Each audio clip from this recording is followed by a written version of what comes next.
Je suis Gérard Restel, je suis maire depuis 2020. Si je devais présenter ma commune de Vénéjean, ce serait pour dire que c'est une commune très rurale, où nous sommes très attachés au territoire. Outre les 1315 habitants, nous avons aussi une surface importante de l'ordre de 1800 hectares. Un village à caractère rural qui a obtenu la mention petite cité de caractère il y a quelques années.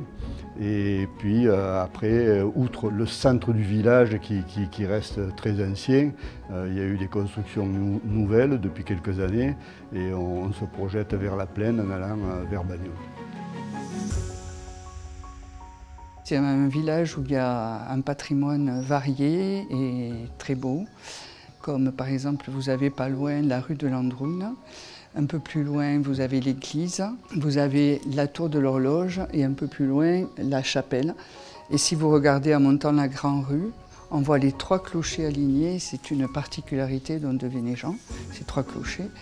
Ensuite, en montant un peu plus haut, on traverse des jardins méditerranéens qui ont été mis à l'honneur par un groupe de bénévoles qui nous ont embelli le site et qu'on appelle la Brigade Verte.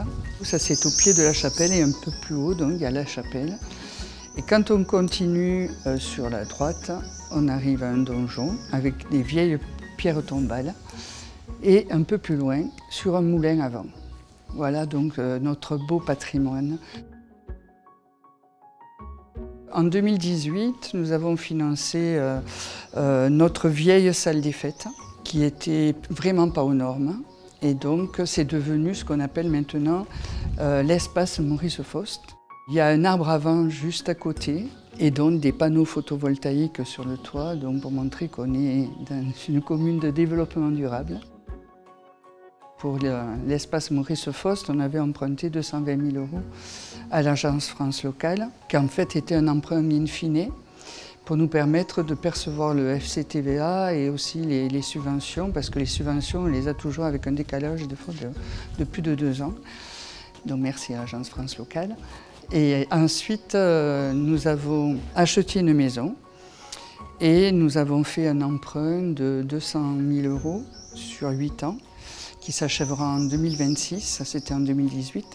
Et là, nous y avons installé, cette mandature a installé la nouvelle boulangerie. Il y a eu l'achat de la maison en 2018 et on a fait aussi un emprunt in fine qui se termine en septembre 2023 de 150 000 €, toujours en attendant le FCTVA et le versement des subventions.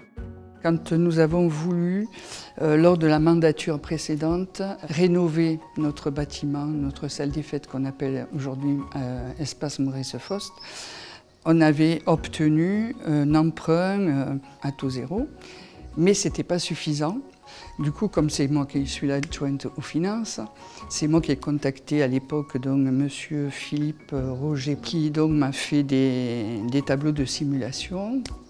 Et donc du coup, c'est comme ça que s'est créé le contact avec l'Agence France Locale. Et depuis, j'ai affaire à Astrée Boyer, qui est très réactive. Donc c'est vrai que dès que je lui envoie un mail, elle me répond. J'ai l'impression qu'elle est connectée, aussi connectée que moi. Et c'est super parce qu'au moins quand je veux faire des présentations aux autres élus, de tableaux pour choisir la durée, le taux, tout ça, elle fait vraiment ce que je lui demande. Ce n'est pas une banque comme les autres. Elle est proche des collectivités. Donc c'est ce qui m'a, moi, poussé à l'époque, quand j'en ai entendu parler, à choisir et à convaincre les élus de l'époque de prendre l'AFL. Et on est resté fidèle à l'AFL depuis 2018.